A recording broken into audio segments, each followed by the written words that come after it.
In a world where even the smallest disagreements can lead to arguments, violence, and even death, two brothers tackle the difficult subjects. This podcast is not just about dissecting topics from two different perspectives. It's also about how to have conversations on difficult topics while avoiding the urge to tear someone's head off and vomit down the bloody stump of their neck. Well, this will probably be our last conversation on subsidies. And as I mentioned to you, Colin, I wanted to look at something that's sort of present and going on currently. The Senate, I believe, had just passed the CHIPS Act, which is in the purpose of it is to try and encourage both manufacturing and research and development here in the U.S. And I thought that it tied in well, not only with the conversation of subsidies, but also a few years back, there was a real issue. There was the microchip, the processor shortage that we had. But even before that, there was a problem with some of the medical equipment, things like the masks was the big one.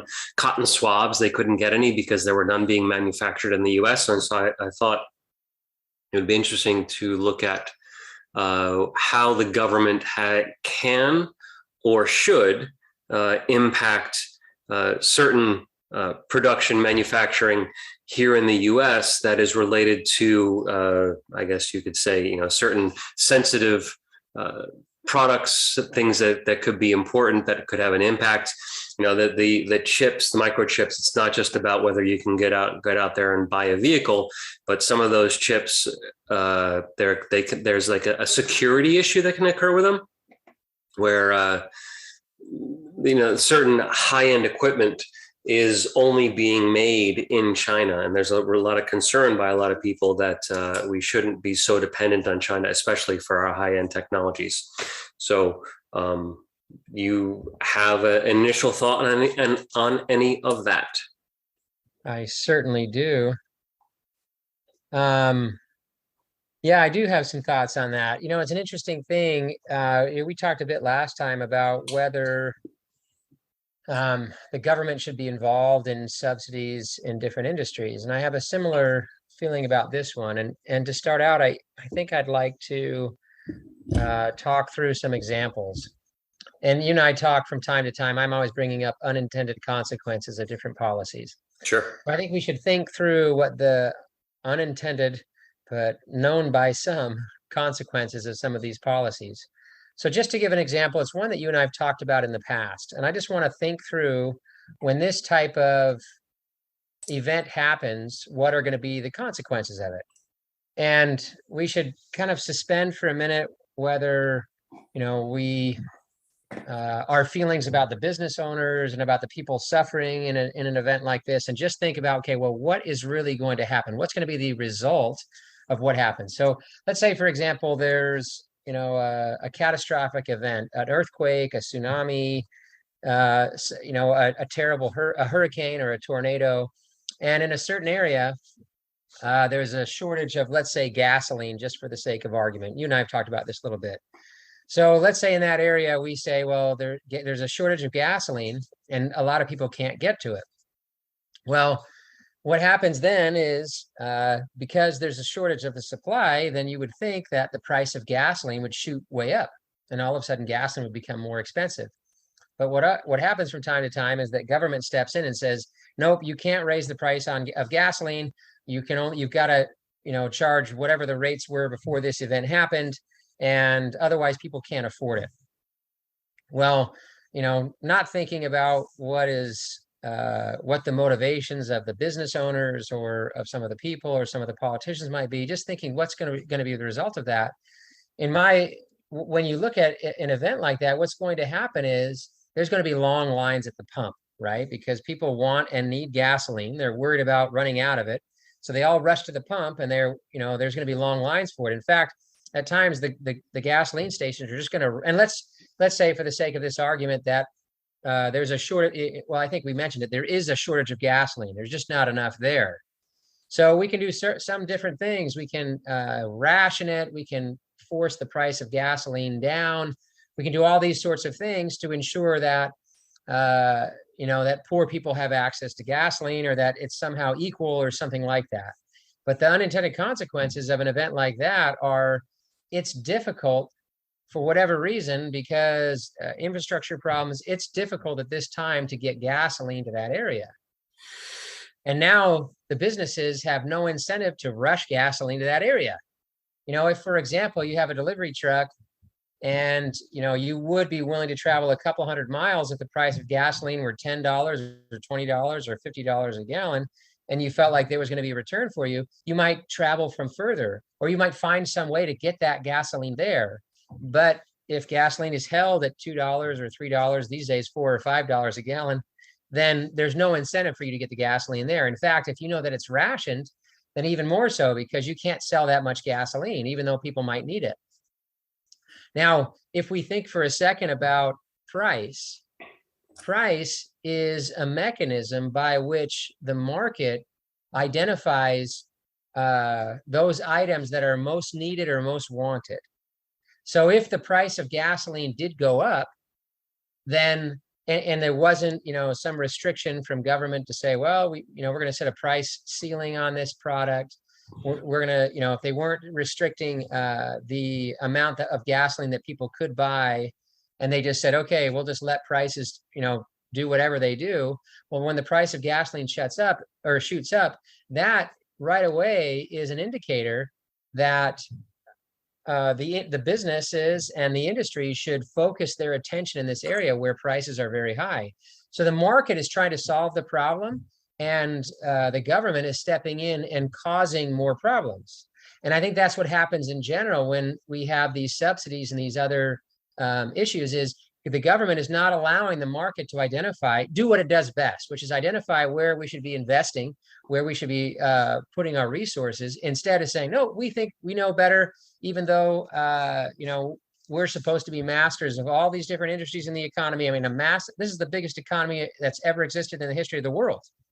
And so for them to be experts on what should be going on in all these different industries is too much to ask of them. So the market and price is much better at allocating resources than the government is. I think that's my general standpoint from the beginning. We can talk about some of the implementation and everything else, but that's kind of how I feel about it, if that makes sense. Yeah, I think in our various conversations, you have made that fairly clear that the market is a more effective responder to some of the supply and demand issues that are going to occur. I guess my confusion about that argument is that we had a fairly open market with the chips, the microprocessors and the microchips back at during the shutdown, and I didn't see a great surge in increase in production that allowed for or that solved the problem. It seemed like the problem was solved with the standard setup, the standard manufacturing that we had. One of the things that one might argue then because of that increase in demand, why didn't anybody come and build more manufacturing here in the US? Well, the answer is that they're not going to, because it costs more to manufacture in the US. And so in in those rare occasions where you lose the supply chain from the Netherlands or from China or wherever they're being made, well, that's such a rare occurrence that there are no companies right now that are out there that are trying to address that concern. And so that's why the government is feeling the need to step in to try and encourage that addressing of that concern. Yeah, I always think it's interesting when they just say, well, we had an open market, and whenever we look into it, we never found an open market. And I guess I don't know enough about the chip manufacturing to say exactly where the government is stepping in. But just as an example, we talked about the baby formula shortage just recently. And then we found how the government had great restrictions on allowing foreign products into our country, that they were picking and choosing winners, because when they gave money to chip, it was only to certain companies. And so they had created these large companies, a very small number of them, with excessive market power, so there wasn't a lot of competition.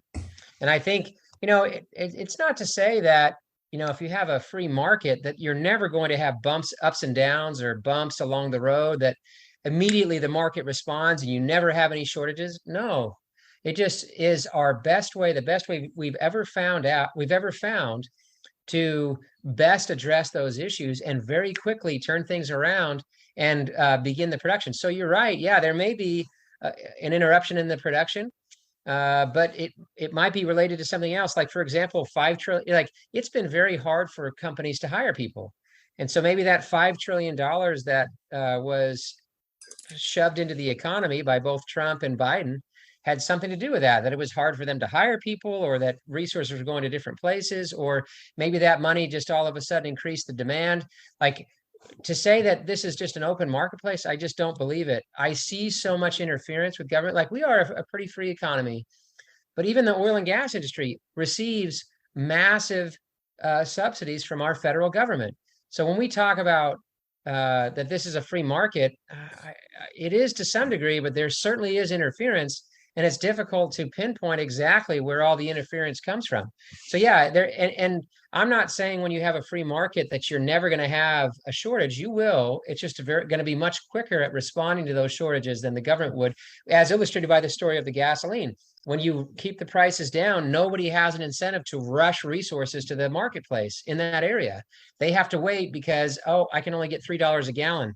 I'd be happy to bring it from far if you'd be willing to pay for it, but the government won't let you charge me for it. You know what I mean? Does that make sense? Yeah, it does.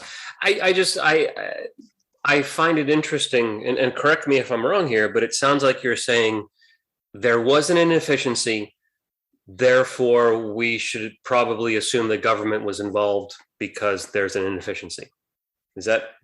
Well, that's typically where I would go with it, just like I did with baby formulas, and then we found the inefficiency that came from government.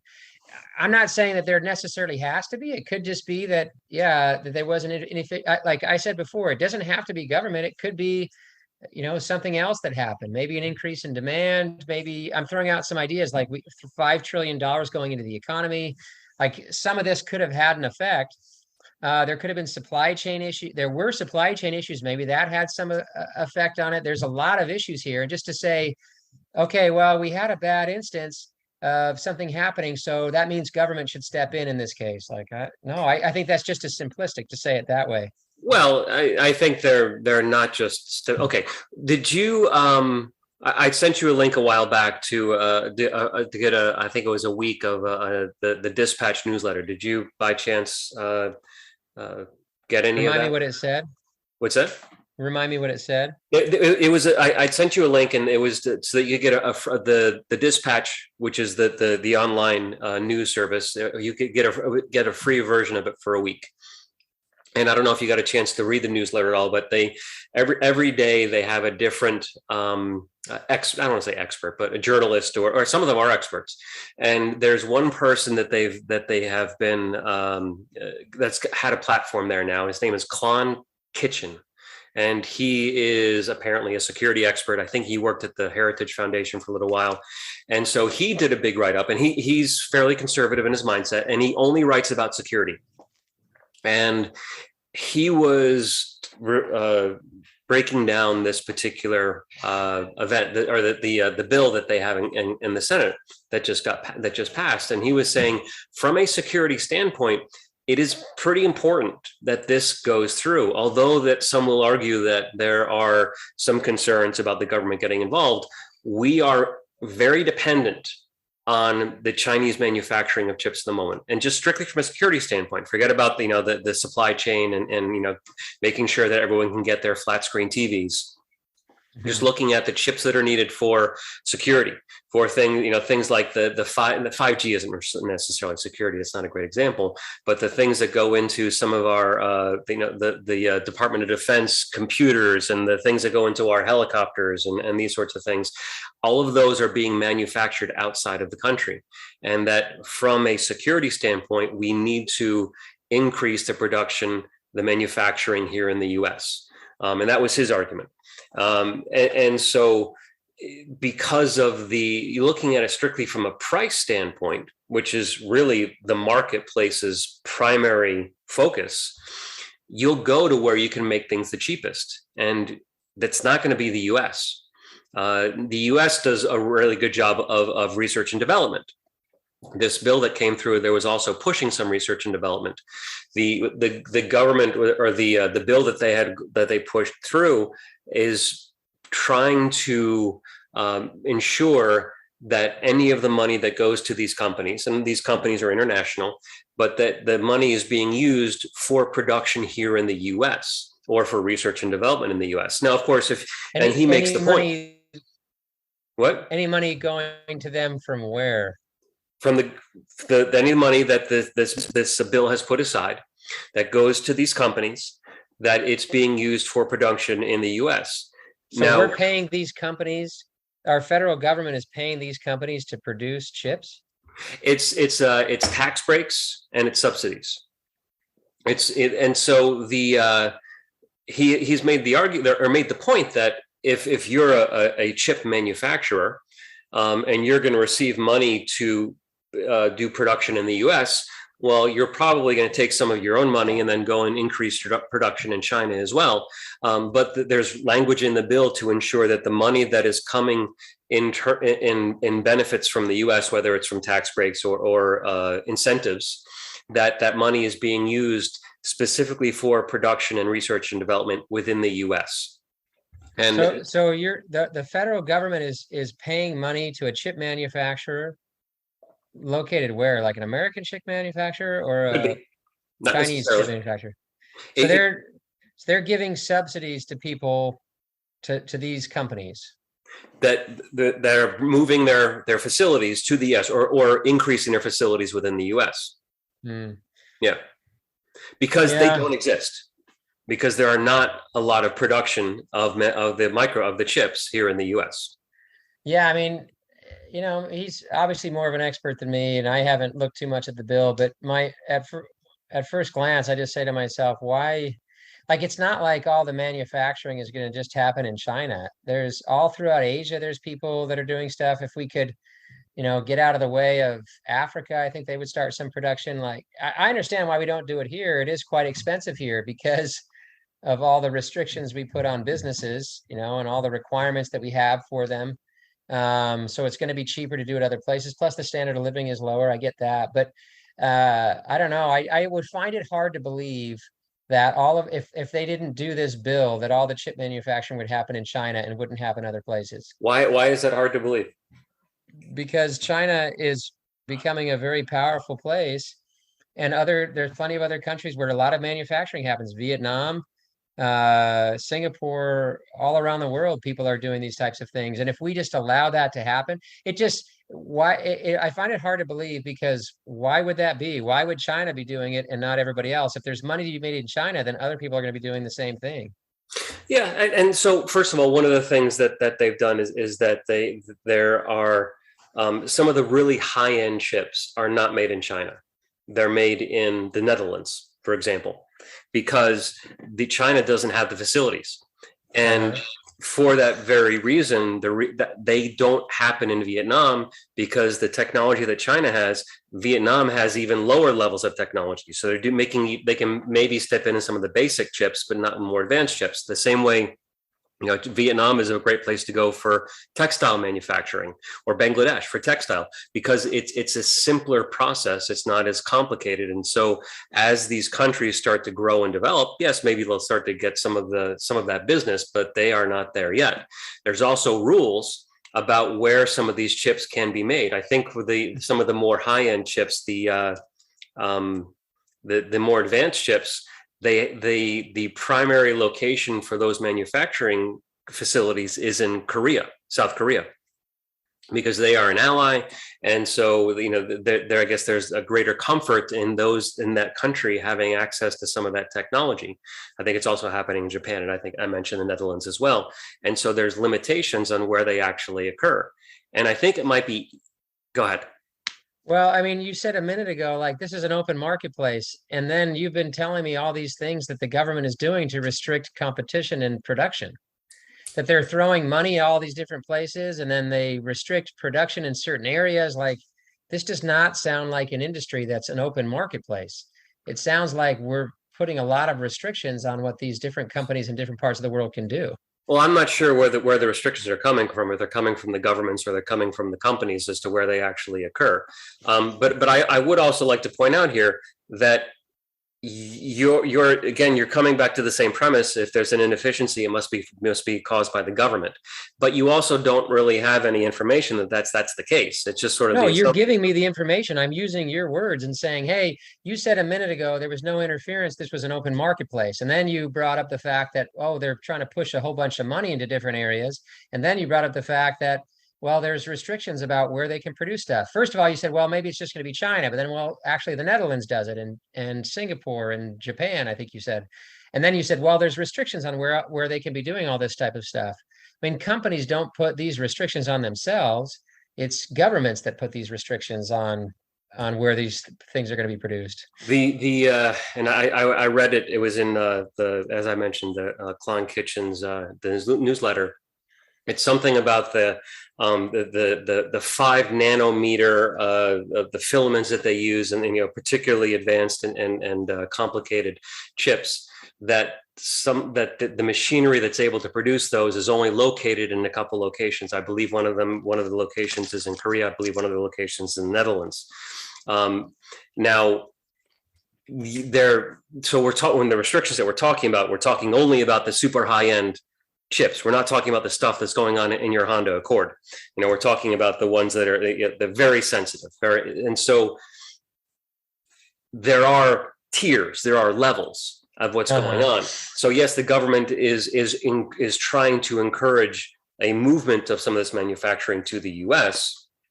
You're probably right that it is the government, and that's restricting the access that China has to some of this higher end technology. But I'd say that's probably a good thing from a security standpoint. But I don't really know exactly where these restrictions are coming from, and as to how they're being implemented. What I do know is that the U.S. government has just passed a bill that is trying to push more manufacturing in the U.S. Now, another way we can look at the similar argument is the medical equipment that was unavailable at the beginning of the pandemic shutdown, where there was little to no manufacturing happening in the U.S. Almost all of it was coming not just from China, but from other places overseas, where when there was suddenly everybody wanted all of the masks, no one was willing to ship them outside of their own borders. And so we had access to none of them. I don't know if you recall when Trump walked through the facility of a place that had just ramped up the ability to make some of the swabs that they were using for the PCR tests. It was a bit of a PR, first a blessing and then a nightmare, because the news came out that they threw away a whole batch of these things because he picked one of them up, and then it came out after the fact that, well, they knew they were going to throw them out anyway, so they weren't worried about it. So it's like, first it made him look like an idiot for touching it, and then it turned out to be it was just people trying to make him look like an idiot. But anyway, the reason why we couldn't get any masks or swabs or anything else is because there's almost no production here in the US. It's too expensive to make it here. It's cheaper to have someone else make it. I mean, it could be. Yeah, I mean, that could be the reason that we're not doing it. There could be a lot of reasons, I guess. But there's just like the baby formula. I wonder if we looked into it, if we wouldn't find that some of that came from the government putting their fingers on the scales of what was happening. You think the government is encouraging companies to produce that material outside the US? I think the government sometimes promotes policies that have unintended consequences. I mean, it doesn't sound a bad thing when you're talking about a shortage of gasoline, and you say, hey, we're not going to allow these companies to price gouge, to take advantage of these poor people, and only the wealthy people are going to get gallons of gasoline. Well, what's the unintended consequence? Nobody's willing to bring gasoline to those areas, and the gasoline shortage lasts longer. That's an unintended consequence that they're not thinking about. That nobody was saying when when we had that baby formula shortage, and then we saw, oh, it's because a big part of what's happening is because the government picks a few small companies and awards big contracts to them to allow them to be the suppliers for chip and other government programs, so other companies can't compete. and then we have a shortage because those companies. Well, what was interesting about that too was like it was like 3 or 4 months before those factories opened up, even though the problem could have been solved very quickly. Like the government regulation was another reason why it took so long for that shortage of baby formula to be resolved. So The health yes, regulation. yes, Yeah. So they're making sure it's going to be healthy. I'm saying it took 3 to 4 months, a problem that could have been solved quickly. Like all of this, it just they yeah, I just disagree that, man, the government always makes the right choice and they're going to be good at deciding where these resources should be allocated. I just disagree.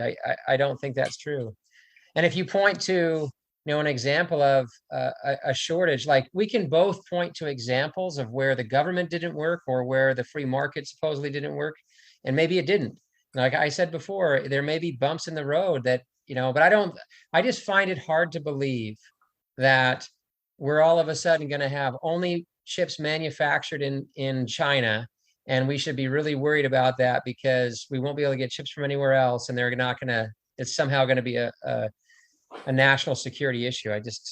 Well, That's a big argument to make. It's not just that they're being manufactured in China. Even if they're being manufactured in, let's say, the Netherlands and Korea, if they are all being manufactured there, or in that Vietnam was able to pick the pace up, or that Africa was able to get some manufacturing, it still means that those chips are not being made here in the U.S.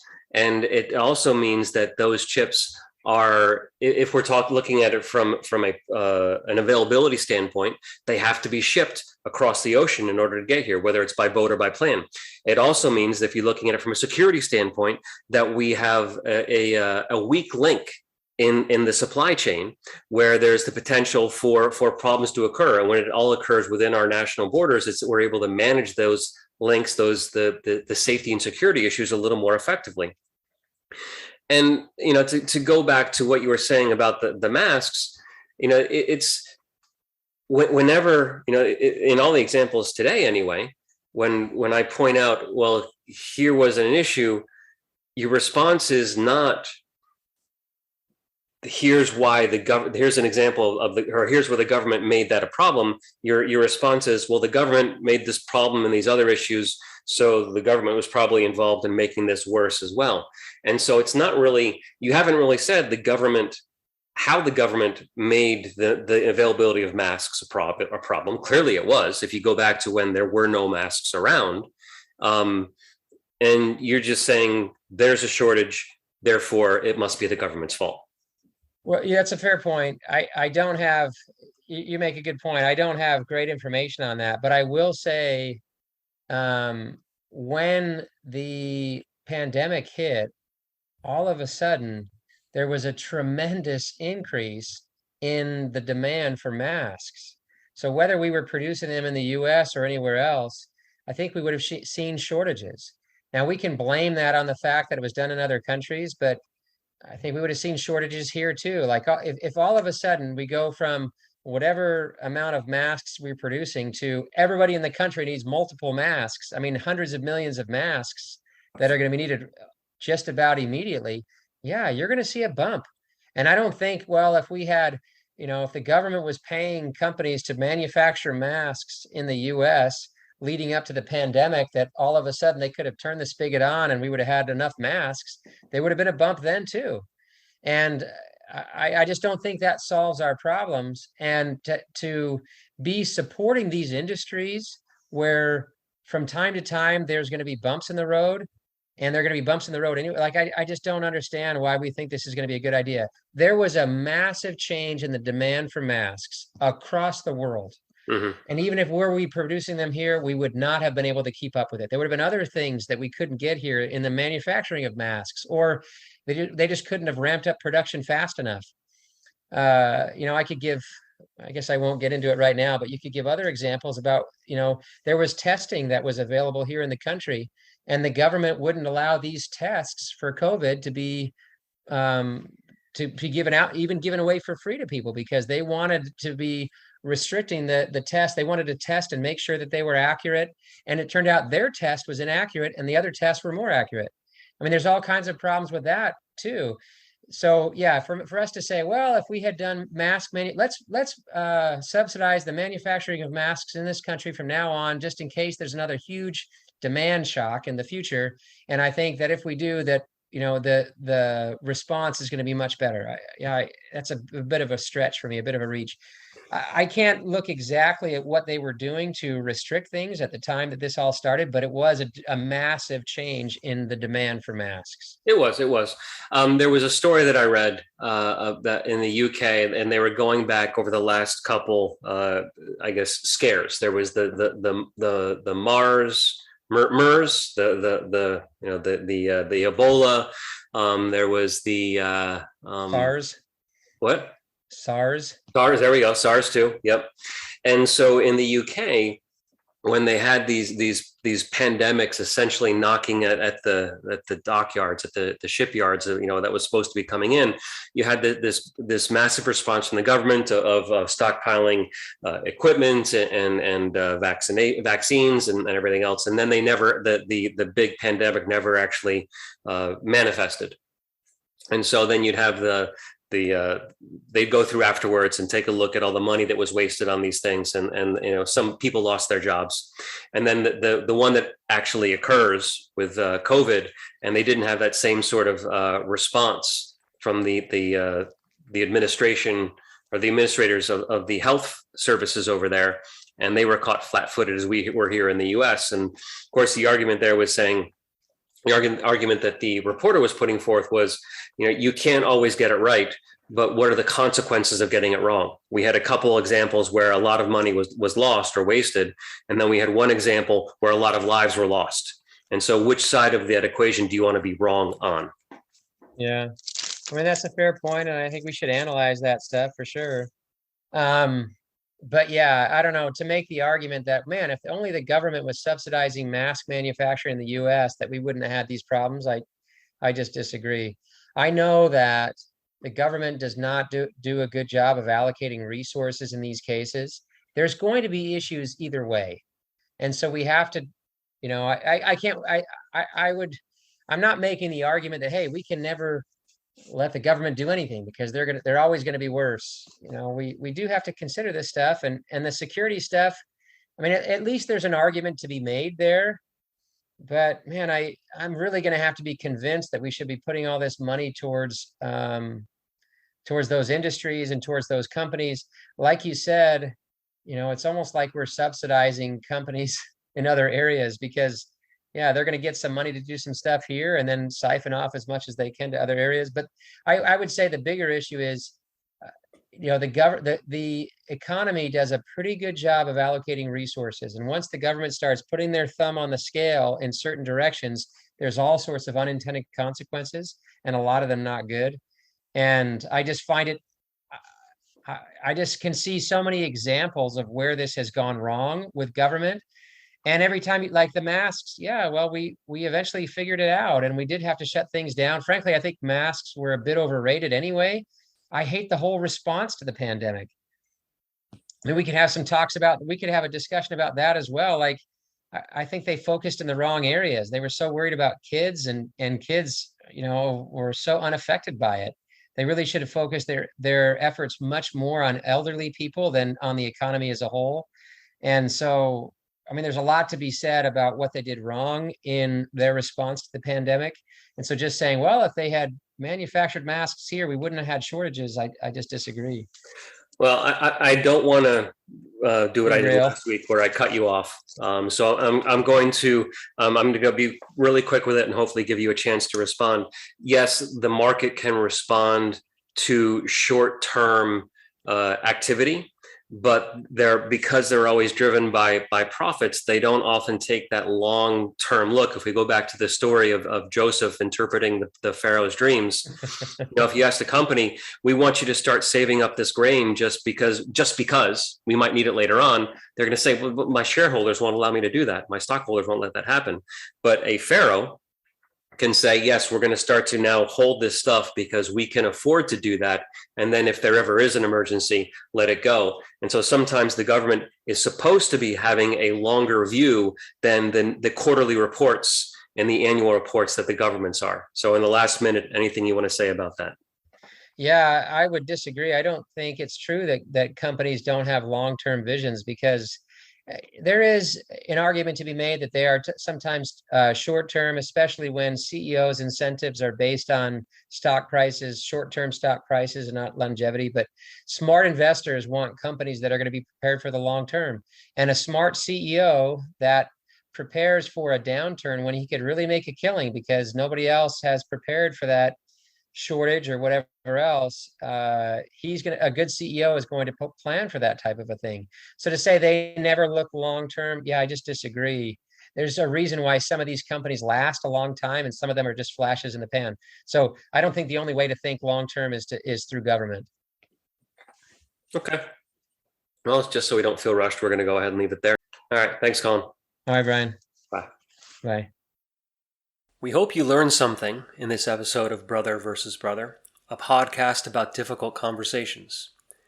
We also hope that you enjoyed it enough to subscribe to the podcast. You can help us by spreading the word. Share this episode on your favorite social media so that others will have an opportunity to experience it as well. You can also support us by donating through Patreon.